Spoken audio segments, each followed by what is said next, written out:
मित्रांनो, जय महाराष्ट्र. तर आपण आलेलो आहो कोणतं गाव आहे बाळा? दर्यापूर. दर्यापूर आहे ना. तर हा तू परचेस केलेला आहे. तर ॲड कुठे पाहिली तू?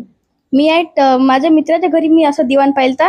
हा. मी त्याला विचारलं हा दिवाण तू कुठे घेतला. हा मग त्यानं सांगितलं इंस्टाग्रामवर एक नवीन आयडी आहे, हा लक्ष्मी सेल्स. हा त्यांनी मग सांगितलं लक्ष्मी सेल वरून त्याचा नंबर असते हा आणि दिवाण घरपोच भेटते. हा. तर मी पण माझ्या बाबाला म्हटलं घेऊन आलो. अच्छा, तर दिवाण चांगला आहे का? हो, आवडला? चांगला आहे, आवडला. अच्छा, तर तुझं नाव काय? माझं नाव आनंद अजय राऊत. अच्छा, कोणत्या वर्गात आहेस तू? मी 7th मध्ये आहे ना. कोणत्या शाळेमध्ये? मी गोल्डन किस्ट. गोल्डन किस्ट. अच्छा, तर मित्रांनो, यांना हा घरपोच पडलेला आहे 5200 रुपयात. जर तुम्हाला लागत असेल तर तुम्ही हा परचेस करू शकता, दिवाण पाहू शकता. हा व्हिडिओ तुम्ही जास्तीत जास्त शेअर करा, लाईक करा आणि आमच्या इंस्टाला फॉलो करा. धन्यवाद.